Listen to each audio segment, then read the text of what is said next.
Hello all, welcome to Navya's Edupedia. Today we are going to discuss about class 10th history chapter, first chapter, the rise of the nationalism in Europe. It's the fourth part, making of Germany and Italy. So first of all, we will discuss about unification of Germany.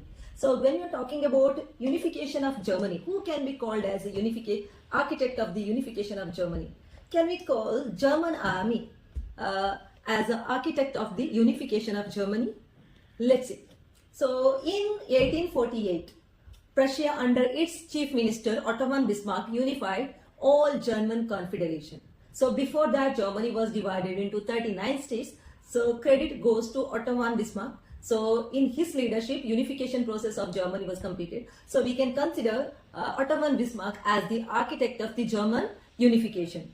Bismarck, who belongs to land-owning family, so Junkers family, so he fought 3 wars to complete the unification process of Germany. Which are that 3 wars?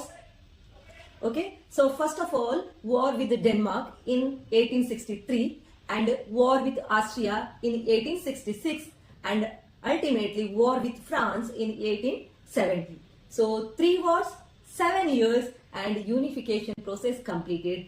Germany emerged in this period of time after the defeat of France. So final efforts of unification process of Germany. So Prussian King William I proclaimed as the Emperor of the Germany. So proclamation at the Hall of Mirrors at Versailles on 18 January 1871. State strongly emphasized on modernizing banking, legal and judicial systems. So this is us, very shortly we will discuss the unification process of Germany. Next we will talk about the unification of Italy. As I told you earlier, before unification of Germany, Germany had divided into 39 states. Now, next we will talk about unification of Italy. What was the condition of Italy before its unification? So, before unification, Italy was divided into 7 states. Okay. So, what are that 7 states? One is Sardinia Piedmont, then Tuscany, Kingdom of Two Sicilies, the Papal States, Lombardy Venetia, Parma, Modena. These are the 7 states of Italy before its unification. Among these 7 states, no states were ruled by their own princely state other than the Sardinia Piedmont. Okay, remember, only Sardinia Piedmont was ruled by Italian, its own princely state, rest all ruled by outsiders, outsider kings and kingdoms. Now, who took the responsibility of Italian unification? So previously in Germany we were discussed about the Otto Bismarck. Same way here we can talk about one of the revolutionary who took initiative, that is Giuseppe Mazzini.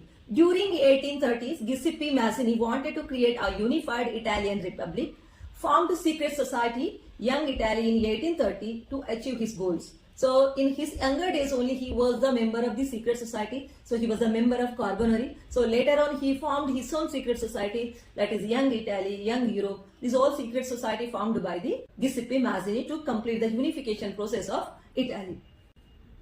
The revolutionary uprising of 1831 and 1848 was failed. So initial stages or revolutions were not succeed, it was failed. As he failed, so then he realized alone he could not complete that unification process. Then he approaches the king of the Sardinia Piedmont, that is King Victor Emmanuel II. So mantle of Italian unification now fell upon Sardinia Piedmont under King Victor Emmanuel II. For these elites of the kingdom, a unified Italy meant to be possible economic development and political dominance. So here one question arises, so how this Victor Emmanuel II agreed? So reason was that by ruling one region, it may not be that much contribute to economic development and political dominance. So entire region he can have maximum or more dominance over that region. Okay, next Sardinia Piedmont role, who else contributed over here? After 1848, the Italian kingdom Sardinia Piedmont under its chief minister Count Cavour unified Italy. He was neither a revolutionary nor a democrat. Sardinia Piedmont succeeded in defeating the Austrian forces in 1859 and obtained Lombardy. Now we have to see the role of Garibaldi, what role he had. In 1860, Emmanuel II and Garibaldi marched into South Italy and the kingdom of the Two Sicilies, drove out the Spanish rulers with the help of the army of red shirts. In 1861, Victor Emmanuel II was proclaimed the king of the United Italy. Here you can see the map of the Italy after the unification of the Italy. So the different independent region now become the part of Italy. So now what was the views of the Italian public for the unification process? Majority of Italian people were illiterate. They were not knowing concept of nation, state, nationalism. So many people unaware about a liberal nationalist ideology. Peasant masses supported Garibaldi in southern Italy had never heard of Italia.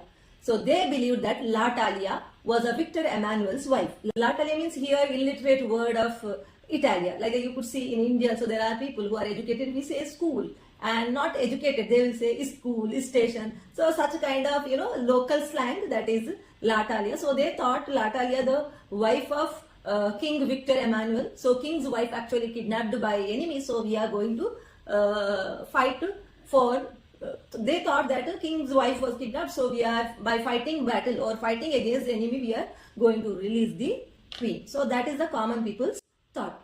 Now we just discussed about unification of Germany and the unification of Italy, right? So now what are the major difference between these, or what are the major similarities between the unification of Germany and Italy? So of course both the unification process had similarities. So first of all, when you are talking about Germany, divided into 39 states, and Italy divided into 7 states.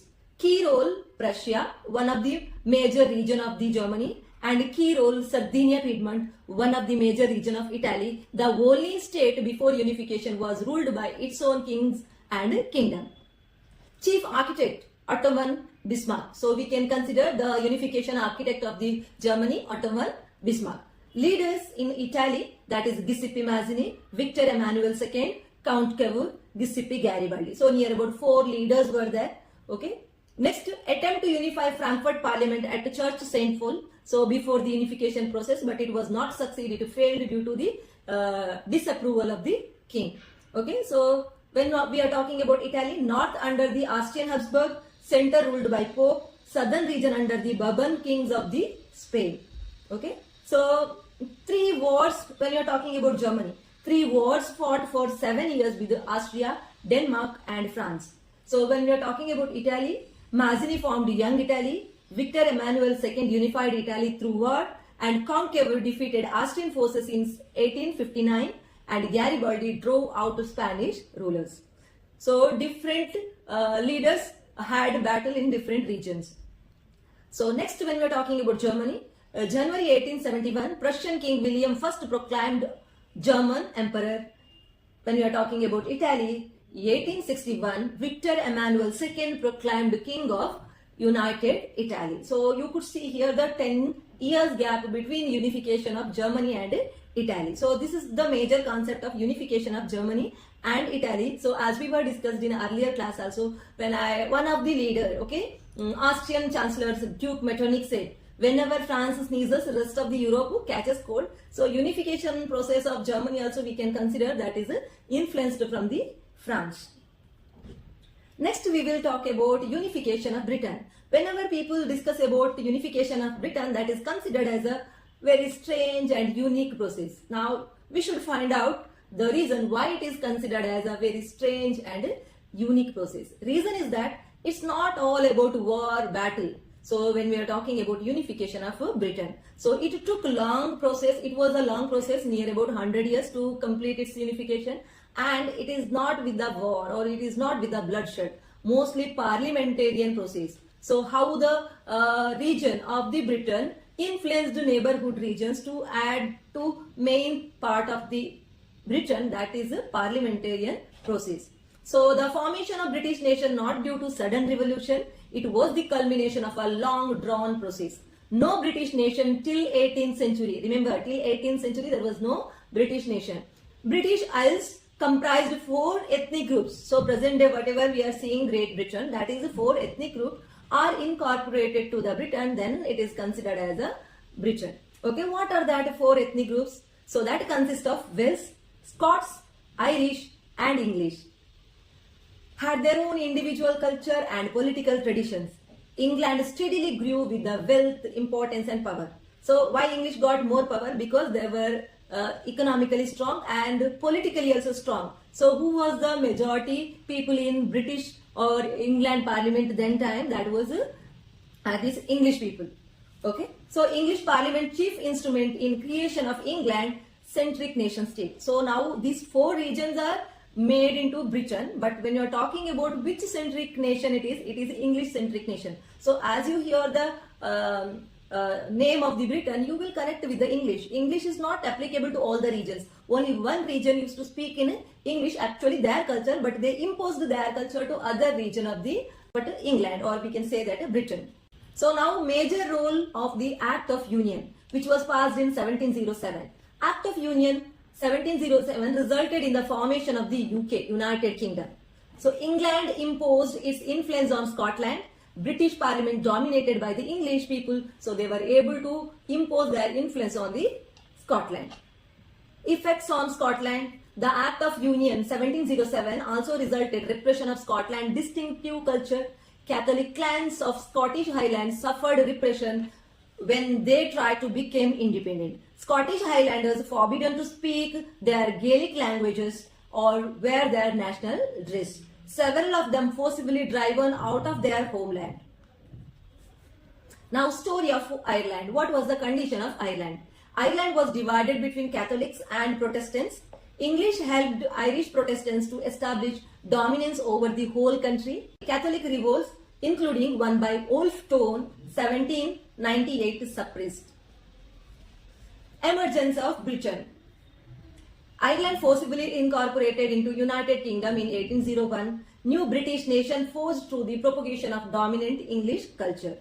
So what after the unification of Britain? What after unification? Symbols of Britain actively promoted. The British flag, Union Jack, was adopted as a national flag.